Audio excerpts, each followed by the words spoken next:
Phone calls between presidents do not start wars. They reveal them. On Monday, Donald Trump picked up the phone and spoke with Vladimir Putin for 1 hour. The Kremlin confirmed it. The White House confirmed it. 8 American soldiers are confirmed dead in the Middle East. Oil has blown past $100 a barrel for the first time since 2022. And the Strait of Hormuz, the corridor that carries 1/5 of the world's energy supply, is at a standstill. That phone call was not diplomacy. It was damage control. And neither side is telling you what was actually said. This war was not supposed to look like this. The joint U.S.-Israeli operation, launched on February 28th, was designed as a precision strike. Eliminate Iran's supreme leader. Destroy the nuclear infrastructure. Cripple the missile production chain. Walk away inside of 2 weeks. That was the plan. What actually happened is something different entirely. Iran retaliated within hours. Missiles struck Kuwait, Bahrain, Saudi Arabia, the UAE, and Israel simultaneously. 6 American reservists were killed by a single drone strike on a makeshift operations center at Port Shuaibah in Kuwait, a building with no counter-drone defenses. 2 more soldiers have since died from their wounds. And the administration that launched this campaign told the American public it would be swift, contained, and decisive. Trump planned for capitulation. He got a regional war. And in the gap between that expectation and that reality, American soldiers are dying in shipping containers with no warning sirens. In the next few minutes, I'm going to show you exactly how we got here. I'm going to walk you through intelligence reports confirmed by the Washington Post, statements from Russia's own foreign policy advisor, and on-the-record quotes from the people managing this crisis. And I'm going to explain why the world you are living in today is measurably more dangerous than the one you woke up in 2 weeks ago. Not politically, structurally. Imagine you have a business partner. You have worked together for years. You do not trust each other, but you need each other. Now imagine one of you picks a fight with a competitor across town, and your partner starts quietly selling your rival the information they need to hurt you. But when you confront them, they smile and say they want to help. Hold that thought, because that is exactly what Vladimir Putin just did on a phone call with the President of the United States. Drop your answer in the comments right now. Is Putin positioning himself as a peacemaker? Or is he running the most transparent double game in modern geopolitical history, and Washington is choosing not to see it? Let us rewind the clock. This did not start on February 28th. It started months earlier, when the largest U.S. military buildup in the Middle East since the 2003 invasion of Iraq moved quietly into position across the Gulf. Carrier strike groups, bomber wings, tens of thousands of troops staged across Kuwait, Bahrain, Qatar, and the UAE. The White House held indirect nuclear negotiations with Iran in February. Iran's foreign minister engaged.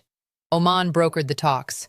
And then, on the last day of that month, with no formal declaration, the United States and Israel launched surprise airstrikes that killed Supreme Leader Ali Khamenei, members of his family, and an unknown number of Iranian officials. Trump's entire war plan was built on one catastrophic assumption: kill the Ayatollah and the regime folds. That assumption was wrong. Not slightly, catastrophically. The intelligence community had warned against it. Analysts had modeled this exact scenario: a decapitation strike followed by retaliatory escalation across the Gulf. The advisors who raised objections were sidelined. The playbook that survived was the one that fit on a television screen. Strike fast, claim victory, move on. The regime did not fold. It activated. Within 72 hours, Iran had launched over 500 ballistic and naval missiles and nearly 2,000 drones. 60% targeted American positions in the Gulf. The Revolutionary Guard closed the Strait of Hormuz. Commercial shipping ground to a halt. 5 tankers were damaged. 150 vessels were left stranded. And a country that was supposed to collapse instead elected a new supreme leader in 8 days. Mojtaba Khamenei, the dead leader's son, was installed on March 8th. The IRGC pledged allegiance. Iran's government, parliament, and military chain of command survived intact. Washington expected a decapitation. It got a succession. Receipt number 1, the Washington Post report. Hat tip to the Washington Post, whose national security team broke this story on March 6th. According to 3 officials familiar with the intelligence, Russia has been providing Iran with targeting information to attack American forces in the Middle East. Not general data, specific targeting coordinates. The locations of U.S. warships, the positions of American aircraft, the operational footprints of military bases across the Gulf. Now stop right there. Russia signed a strategic partnership agreement with Iran earlier this year. Russia sold Iran nearly $590 million in portable air defense systems in December 2025. Russia transferred Mi-28 attack helicopters to Tehran in January. And now, confirmed by 3 U.S. officials, Russia is feeding Iran the intelligence it needs to strike American soldiers. That is not partnership. That is not neutrality. That is a country arming one side of a war while having friendly phone calls with the other. And the White House's response was to ask politely for it to stop. Receipt number 2. The Kuwait strike. 6 American reservists. Dead. Killed by a single Iranian drone that hit a tactical operations center at Shuaibah port. A makeshift building. No counter-drone capability. No warning siren. Soldiers who were moved off base into shipping container-style structures because the main installation was considered too high a target. One of them, Sergeant First Class Nicola Moore, was days from coming home. She was 39, a mother. Her husband said she was moved to that building a week before the strike. Here is the part that should make your blood boil. CBS News confirmed, through 3 military officials with direct knowledge, that the operations center had no American counter-rocket, artillery, or mortar system. Requests were made for additional drone defense capability. Those resources never came. One source told CBS directly, "We basically had no drone defeat capability. That is not fog of war. That is negligence dressed in a flight suit." If this story is connecting pieces you have not seen assembled anywhere else, you are already ahead of most people watching this crisis unfold. I have not even gotten to the 3 scenarios yet, and the third one is the one nobody in mainstream media is willing to say out loud. Hit subscribe right now. This conflict is accelerating faster than any single outlet can track, and you need to be here when the next piece drops. Now compare the reality on the ground to what the people managing this war are actually saying. Trump told reporters on Monday, after his call with Putin, and this is a direct quote, "The war is very complete." He said Iran has no navy, no communications, no air force. Their missiles are down to a scatter. At the time he said that, oil was above $100 a barrel. The Strait of Hormuz was closed to commercial shipping. Iran's Revolutionary Guard had just declared that any vessel attempting to pass through the waterway would be set ablaze. Cargo ships were being attacked off Iran's coast, and the IEA had just coordinated the largest emergency oil reserve release in history, 400 million barrels, because the market was in freefall. His analysis is that the war is very complete. It gets worse. On Tuesday, Secretary of Energy Chris Wright posted on social media that the U.S. Navy had successfully escorted a tanker through the Strait of Hormuz. Oil prices crashed immediately on the news. There was just one problem. It was not true. The White House press secretary had to clarify hours later that the Navy had not escorted a tanker or a vessel at any time. Wright deleted the post. But not before the false claim had already moved global energy markets. This is the caliber of information management coming out of this administration during an active war. Then there is Steve Witkoff, Trump's special envoy. Asked whether Russia is sharing intelligence with Iran that could be getting American soldiers killed, Witkoff said, and again, this is a direct quote, "We can take them at their word. Let us hope they are not sharing." These are not serious people managing a serious crisis. These are performers staging confidence while the Gulf burns. Receipt number 3. The electromagnetic war. Here is the part that should keep every American strategist awake at night. According to analysis published this week by Al Jazeera's investigative team, drawing on Pentagon sources and satellite analysts, Russia is not just sharing intelligence with Iran. It is providing the architecture for a new kind of warfare. Russia's advanced satellite surveillance network, including the Canopus V satellite, redesignated Kayam when transferred to Iranian operational use, is giving Tehran round-the-clock optical and radar imagery of American naval movements. This is not a supplement to Iran's military capability. It is the nervous system of its precision strike doctrine. Iran operates only a handful of military reconnaissance satellites.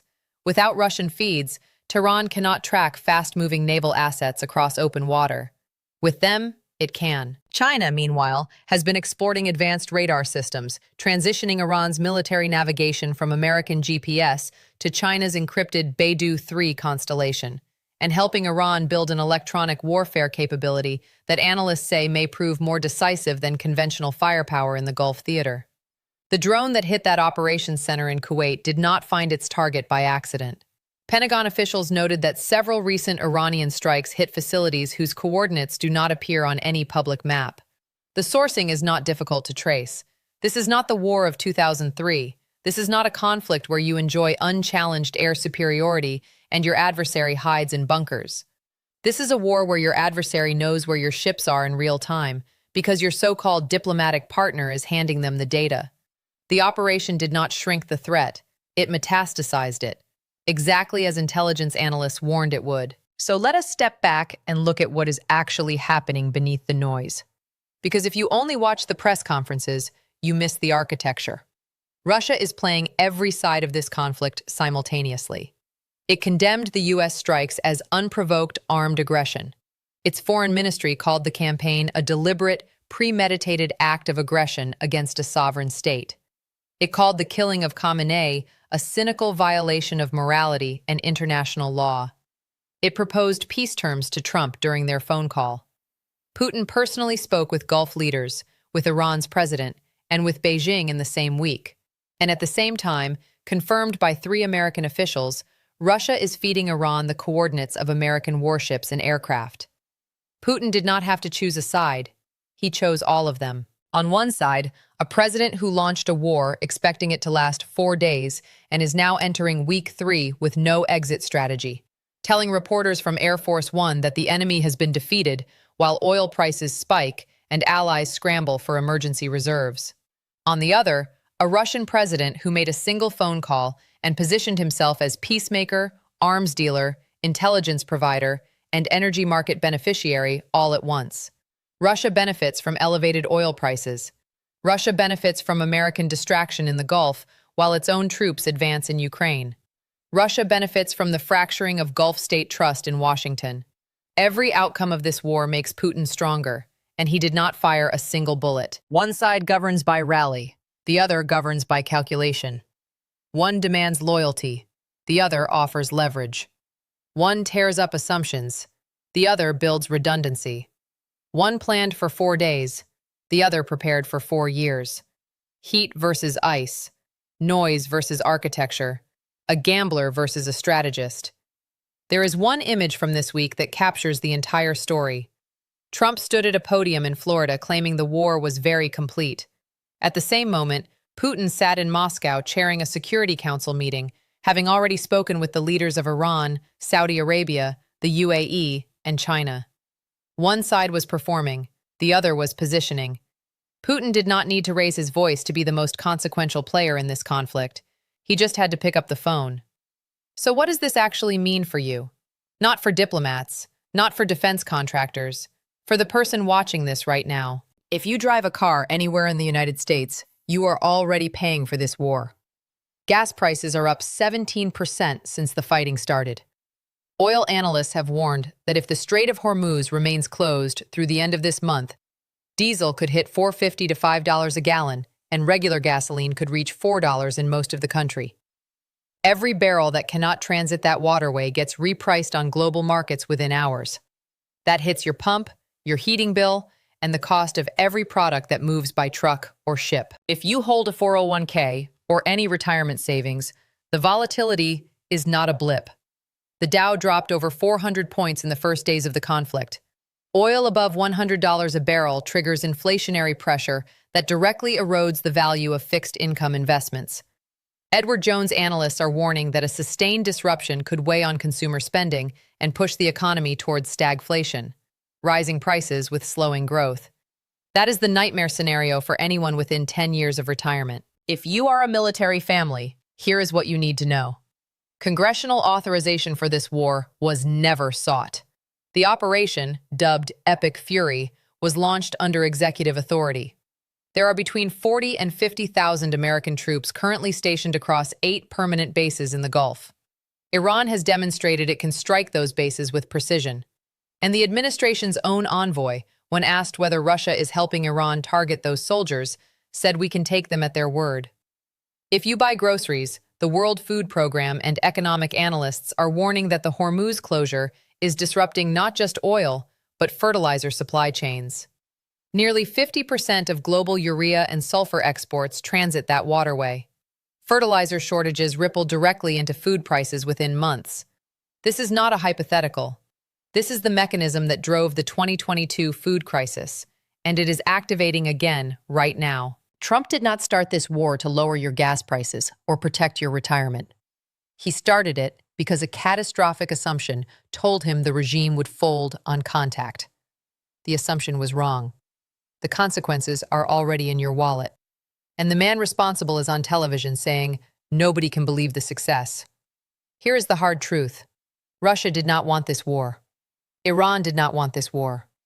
The Gulf states, whose infrastructure is now being struck by Iranian missiles, did not want this war. But the decision to launch it was made by an administration that believed killing one man would collapse an 85 million person nation.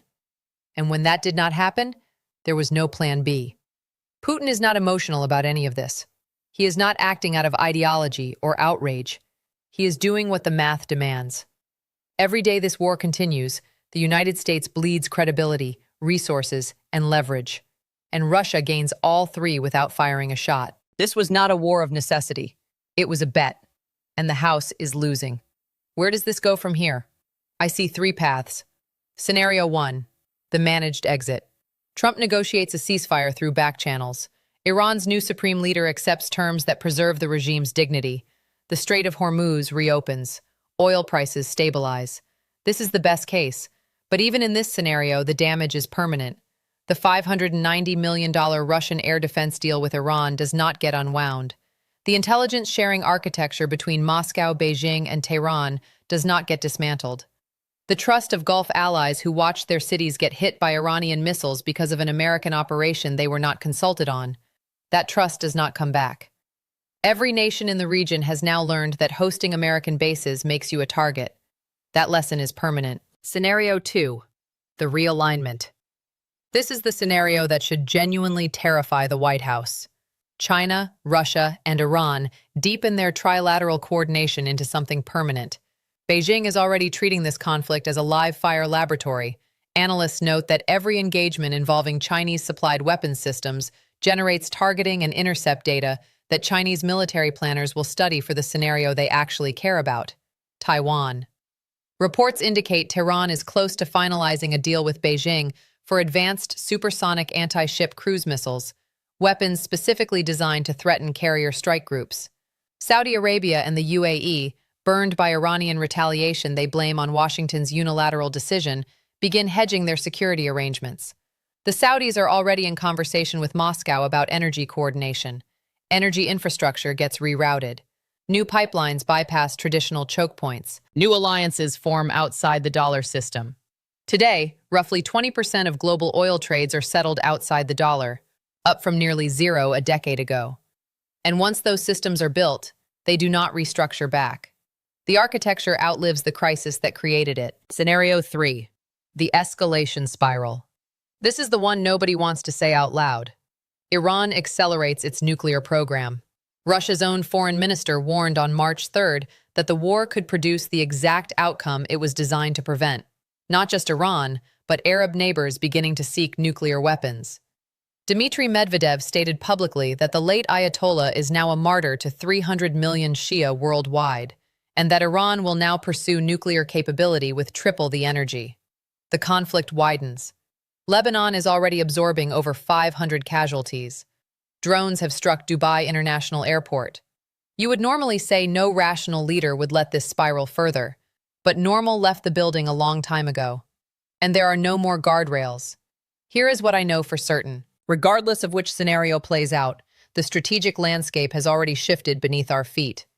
Even if a ceasefire is signed tomorrow, even if oil prices drop by next month, the intelligence-sharing pipeline between Russia, China, and Iran will not be dismantled. The satellite architecture will not be returned. The electronic warfare integration will not be uninstalled. The trust of Gulf allies who watched their airports get hit by drones while being told the operation would be contained, that trust will not be restored by a handshake or a summit photo. Once a new security architecture is built, it does not get taken apart because someone signs a communiqué. It becomes the new normal. Putin did not start this war. He did not want this war. But he is proving to be extraordinarily good at exploiting it. Not because he is aggressive, because he is patient. Because he operates on a time horizon his opponent cannot comprehend. Trump is looking at the next press conference. Putin is looking at the next decade. And right now, the next decade is being built in Moscow, Beijing, and Tehran. Everywhere except Washington. Did Putin create this crisis? Or did the United States hand it to him on a silver platter, and he is simply collecting what was offered? And when the flag-draped coffins keep arriving at Dover Air Force Base, when the gas prices keep climbing, when the 401k statements come in and the grocery bills go up, will the people who cheered for this war still say it was worth it? What does the next month look like if the strait stays closed and Russia keeps playing every side? Drop your answers in the comments. I read every single one. Subscribe because Putin's next move is already in motion, and this story is not slowing down. Do not look away. This content is commentary and analysis for informational purposes only. It does not constitute financial, legal, or geopolitical advice. Consult qualified experts before making any decisions based on the information presented.